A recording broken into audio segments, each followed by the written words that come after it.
Hello students, मैं आपको पढ़ाऊंगी APH का सेकंड पार्ट। सबसे पहले हमने पढ़ा था प्लेसेंटा प्रीविया, अब हम पढ़ेंगे अब्रप्शियो प्लेसेंटा।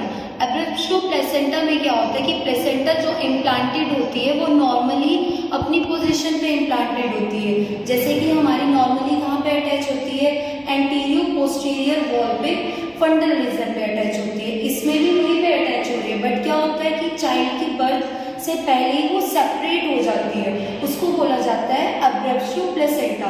आगे इसकी क्लिनिकल वैरायटीज होती है, जैसे कि सबसे पहले आता है रिविल्ड। कि रिविल्ड में क्या होता है कि जो ब्लड होता है ये प्लेसेंटा है, प्लेसेंटा यहाँ पे सेपरेट हो चुकी है, तो प्लेसेंटा जब यहाँ पे सेपरेट हुई तो ब्लड बाहर एक्सटर्निंग आउट हो गया कि सर्वाइकल से बाहर ब्लड आ चुका है, जिसमें ब्लड बाहर दिखता है उसको बोला जाता है रिविल्ड। फिर उसके बाद नेक्स्ट आता है कंसील्ड। कंसील्ड में क्या होता है कि ब्लड प्लेसेंटा जो है सेपरेट तो हो चुकी है, पर जो ब्लड है हमारा वो वहीं पे एक्यूमुलेट होना शुरू हो गया है। एक्यूमुलेट मतलब कलेक्ट होना शुरू हो गया है, उसको बोला जाता है प्लेसेंटा कंसील्ड। इसका ब्लड बाहर नहीं आएगा, वो यहीं पे कलेक्ट हो जाएगा, जिसकी वजह से कंसील्ड जो होता है ये मोर डेंजरस होता है। जब ब्लड वहीं पे कलेक्ट होएगा तो इसमें से प्लेसेंटा टिश्यू में से एक पार्ट होता है थ्रोम्बोप्लास्टिन।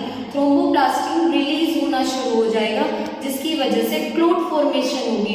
क्लोट फॉर्मेशन होने की वजह से मदर्स के ब्लड सर्कुलेशन में क्लोट्स जाएंगे और उनके मेजर ऑर्गन्स को भी डिफेक्ट करेंगे, इसलिए कंसील्ड को डेंजर बोला जाता है। फिर उसके बाद आता है next part mixed. Mixed most common होता है, ज्यादातर से ये पार्ट पाया जाता है, जिसमें मिक्स्ड में क्या होता है कि ब्लड कई बार बाहर दिखाई भी देता है और कई बार अंदर कलेक्ट भी हो जाता है, उसको बोला जाता है मिक्स्ड। ये क्या था, अब्रप्शियो प्लेसेंटा।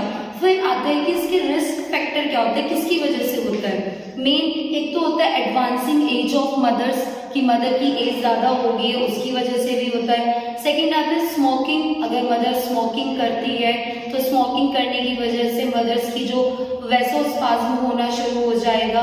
फिर आता है हाइपरटेंशन, ये सब बीमारी जो होंगी, हाइपरटेंशन से भी मदर्स के वेसल्स स्पाज्म होने शुरू हो जाएंगे, जिससे प्रॉपर ब्लड नहीं जाएगा और प्लेसेंटा टाइम से पहले ही सेपरेट हो जाएगी। तो प्लेसेंटा जब टाइम से पहले सेपरेट हो जाएगी, नॉर्मली होता क्या है कि बेबी पहले बाहर आता है उसके बाद प्लेसेंटा सेपरेट होती है, बट अब्रप्शियो प्लेसेंटा में क्या हो रहा है कि पहले ही प्लेसेंटा सेपरेट हो चुकी है, बेबी अंदर ही है। अब बेबी को सारा न्यूट्रिशन वगैरह प्लेसेंटा से ही मिलना है, पर प्लेसेंटा अब सेपरेट हो चुकी है, उसको ब्लड न्यूट्रिशन वगैरह कहाँ से मिलेगा, तो ये होता है अब्रप्शियो प्लेसेंटा। Thank you.